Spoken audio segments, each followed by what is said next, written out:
పాకిస్తాన్లోని బలూచిస్తాన్ ప్రావిన్స్ మరోసారి రక్తసిక్తమైంది. ప్రావిన్స్ రాజధాని క్వేటా చమన్ గేట్ సమీపంలో జరిగిన భీకర ఆత్మాహుతి దాడి ప్రపంచ వ్యాప్తంగా సంచలనం రేపింది. ప్రయాణికులతో వెళుతున్న జాఫర్ ఎక్స్ప్రెస్ రైలును లక్ష్యంగా చేసుకుని ఉగ్రవాదులు జరిపిన ఈ పేలుడులో 23 మంది ప్రాణాలు కోల్పోగా 50 మందికి పైగా తీవ్రంగా గాయపడ్డారు. మృతుల్లో ఎక్కువ మంది మహిళలు, చిన్నపిల్లలతో పాటు పాక్ సైనిక సిబ్బంది ఉన్నట్లు సమాచారం. ఈ ఘోర దాడికి తామే బాధ్యులమని నిషేధిత ఉగ్రవాద సంస్థ బలూచ్ లిబరేషన్ ఆర్మీ అధికారికంగా ప్రకటించింది.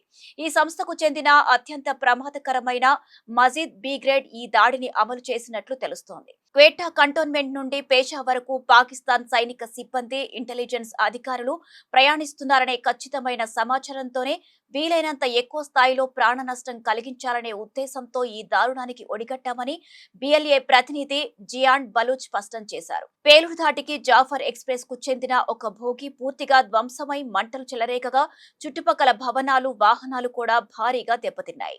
క్షతగాత్రులను క్వేటా సివిల్ ఆసుపత్రికి తరలించి ఎమర్జెన్సీ ప్రకటించారు. బలూచ్ తిరుగుబాటుదారులు జాఫర్ ఎక్స్ప్రెస్ రైలును లక్ష్యంగా చేసుకోవడం ఇదే మొదటిసారి కాదు. గతంలోనూ ఈ రైలుపై బిఎల్ఏ అనేక సార్లు దాడులకు తెగబడింది. క్వేటా పేషావర్ మార్గంలో నడిచే ఈ రైలులో పాకిస్తాన్ సైనిక బలగాల కదలికలు ఎక్కువగా ఉండటమే దీనికి ప్రధాన కారణం. గతంలో ఒకానొక సందర్భంలో ఈ రైలును పూర్తిగా హైజాక్ చేసి అందులో ప్రయాణిస్తున్న పాక్ ఆర్మీ అధికారులను ఏరికోరి ఊచకోత కోసిన భయంకరమైన చరిత్ర కూడా బిఎల్ఏకు ఉంది.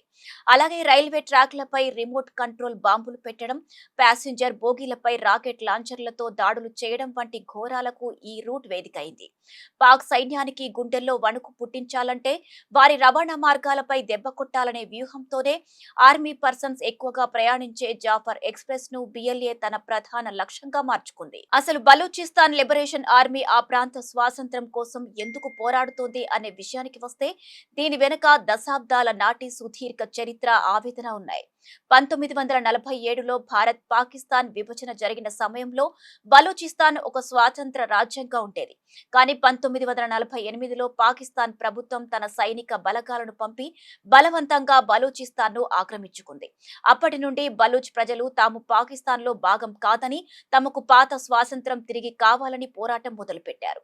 బలూచిస్తాన్ భౌగోళికంగా పాకిస్తాన్లోనే అతిపెద్ద ప్రావిన్స్ అయినప్పటికీ జనాభా పరంగా చాలా చిన్నది. కొండలు, ఎడారులతో కూడిన ఈ ప్రాంతం సహజ వనరులకు పుట్టినిల్లు. ఇక్కడ భారీగా లభించే గ్యాస్, బంగారం, రాగి వంటి ఖనిజాల వల్లే పాకిస్తాన్ ఆర్థిక వ్యవస్థ నడుస్తోంది. కానీ తమ ప్రాంతం నుండి వచ్చే సంపదను పాక్ ప్రభుత్వం పంజాబ్ ప్రావిన్స్ అభివృద్ధికి వాడుకుంటూ బలూచ్ ప్రజలను కటిక దారిద్ర్యంలోకి నెట్టేసిందని అక్కడి వారి ఆరోపణ. తమ స్వంత గడ్డపై తమకే హక్కులు లేకపోవడం, తీవ్రమైన వివక్షకు గురికావడంతోనే బిఎల్ఏ వంటి సంస్థలు ఆయుధాలు పట్టి స్వాతంత్ర బలూచిస్తాన్ కోసం ఉగ్రవాద బాట పట్టాయి. ఇక ఈ మొత్తం వ్యవహారంలో పాకిస్తాన్ ప్రభుత్వం, అక్కడి సైన్యం చేస్తున్న తప్పిదాలే ఈ సమస్యను మరింత జటిలం చేస్తున్నాయి. బలూచ్ ప్రజల సమస్యలను రాజకీయంగా చర్చల ద్వారా పరిష్కరించడంలో పాక్ పాలకులు ఘోరంగా విఫలమయ్యారు. నిరసనలు తెలుపుతున్న స్థానిక ప్రజలపై పాక్ ఆర్మీ దశాబ్దాలుగా తీవ్రమైన అణచివేత చర్యలకు పాల్పడుతోంది. బలూచిస్తాన్ లో మానవ అపహరణ సమస్య ప్రపంచంలోనే అత్యంత ఎక్కువగా ఉంది. ఇప్పటికీ దీని అంతర్జాతీయ సంస్థలు దారుణమైన మానవ హక్కుల ఉల్లంఘనగా భావిస్తాయి. పాక్ సైన్యానికి వ్యతిరేకంగా మాట్లాడే బలూచ్ యువకులు, విద్యార్థులు, మేధావులను ఆర్మీ బలవంతంగా ఎత్తుకెళ్లిపోయింది. అలా వెళ్లిన వేలాది మంది ఏమయ్యారో ఇప్పటికీ వారి కుటుంబ సభ్యులకు తెలియదు. పౌరులను టార్గెట్ చేయడం, అక్రమంగా నిర్బంధించి చిత్రహింసలు పెట్టడం వల్లే బలూచ్ యువతలో పాక్ ప్రభుత్వంపై విపరీతమైన కసి, ద్వేషం పెరిగిపోయాయి. ఇది చివరకు వారిని బిఎల్ఏలో చేరే ఆత్మాహుతి దళాలుగా మారేలా ప్రేరేపిస్తున్నాయి. ఇక మరోవైపు చైనాతో కలిసి పాకిస్తాన్ చేపట్టిన China Pakistan economic corridor project కూడా ఈ మంటల్లో మరింత నెయ్యి పోసింది. బలూచిస్తాన్లోని గ్వాదర్ పోర్టును చైనాకు కట్టబెట్టడంపై స్థానికులు తీవ్ర ఆగ్రహంతో ఉన్నారు. ఈ ప్రాజెక్టు వల్ల స్థానిక బలూచ్ ప్రజలకు ఎలాంటి ఉపాధి లభించడం లేదు సరే కదా, వారి భూములను లాక్కొని వారిని అక్కడి నుండి తరిమేస్తున్నారు. తమ వనరులను చైనా, పాకిస్తాన్ కలిసి దోచుకుంటున్నాయనే కోపంతోనే బిఎల్ఏ ఇప్పుడు పాక్ ఆర్మీతో పాటు చైనా పౌరులను, ఇంజనీర్లను కూడా టార్గెట్ చేస్తూ వరుస దాడులకు తెగబడుతోంది.